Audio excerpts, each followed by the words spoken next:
Look, let's talk Africa. Let us talk Africa, right? Senegal in Group A. I think Senegal got a very kind group. Senegal got a kind group because they, against Ecuador and Qatar, they would fancy their chances against those teams, and they would give Netherlands a run for their money with the quality that they have in their 11. Amane, Koulibaly, Abdou Diallo, Ismail Assar. These guys all play at the highest level. You see what I mean? And most of the Senegalese play at a very, very high level as well. Idrissa Gueye, you think Cheikhou Kouyaté, Bamba Dieng, Nampalys Mendy, and, Edouard Mendy in goal. Don't forget, listen, this team is a good-ass team. And I would love to see Senegal go far in the World Cup. And they do have potential of getting to the quarterfinal again, but they have to top their group.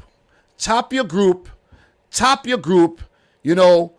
Go into the round of 16, meet, let's say, the USA or maybe Wales, maybe Scotland, maybe a Ukraine, maybe an Iran. I'm not going to count out Iran. All right, guys. Knock him out. Senegal have a path to the quarterfinal again right there. And then from the quarterfinal, then you're going to have to talk. But let's say they get to the quarterfinal and they meet like a team like, let's say they meet Denmark or they meet a Poland. Let's just say for just because we're having a discussion right now. Let's say they meet one of these teams. Then they got a path to the semis. I expect Senegal to do well at the World Cup. Please don't let us down again, Senegal. Please don't let us down again. But I have to say Senegal are getting out of this group, and then sky's the limit from then on. We go on to the next African team, and we're going to have to go to Tunisia in Group D. Guys, Tunisia are not getting out of this group. They're not getting out of the group. And no disrespect to Tunisia or anything, they're not getting out of this group. I don't expect them to do anything against Denmark nor France, and they will play one of Peru or Australia or the UAE. Maybe against that team, they'll maybe scrape a draw. But Tunisia are not doing anything at this World Cup. They'll have to prove me wrong. But historically, they haven't done anything. And they qualified with a measly own goal. And I'm not even being bitter about Tunisia. I'm just keeping it real. If there's people around here who's not going to keep it real, I'm going to keep it real. Very boring. Very boring team. Very, very boring team.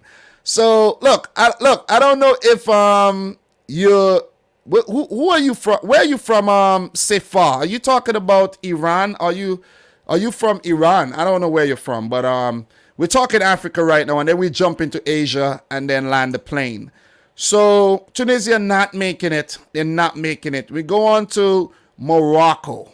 Okay, Morocco. They do have a chance in this group. This is not a 2018 group where you have Spain and Portugal. You have Croatia, who I think, right now as we speak, are not at their strongest. 2018, yeah, they look good. They had a lot of powerhouse players in their team. But guys like Mario Mandzukic, Vedran Charluka, Ivan Rakitic, Ivan Strinic, all these guys won't be coming back to the World Cup. You know what I mean? And amongst a few others, they won't be coming back.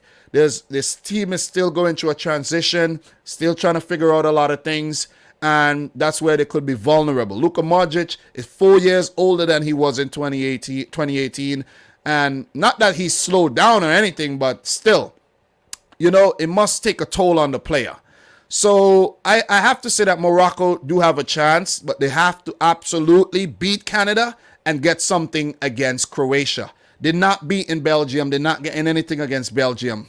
They're not getting anything against Belgium at all, in my opinion. That's my early prediction. They're not getting anything out of Belgium.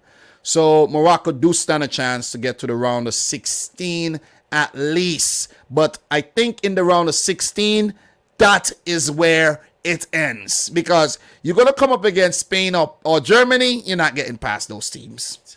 So Cameroon, Group G, Cameroon, could they get out of Group G there? Possibilities are endless. Serbia and Switzerland are beatable. Not Brazil right now, but Serbia and Switzerland are beatable. I think this Cameroonian team has resurged, and I think they could actually get out of Group G. They could get out of Group G, and then sky's the limit from there because, anything could happen in the round of 16. So Cameroon, they could get to the quarterfinal, in my opinion. Are they going to? It's up to them. But the path is laid out right there for them to achieve something at the World Cup. For Ghana, it's a tough group for them. They are like a wild card right about now. They qualified for the World Cup in very unimpressive, unimpressive fashion. But still, they managed to get the job done, and they're back at the grand event. Coming up against Portugal is going to be tough. Uruguay and South Korea is going to be tough as well. For Ghana, I don't think they get out of this group. I don't think they get out of the group, but there is still a slim chance if they manage to do well against the Korea Republic, Uruguay, and manage to frustrate Portugal. But I don't see Ghana doing well at the World Cup, though. Look, that's me underestimating Ghana, and let me underestimate them at my own peril.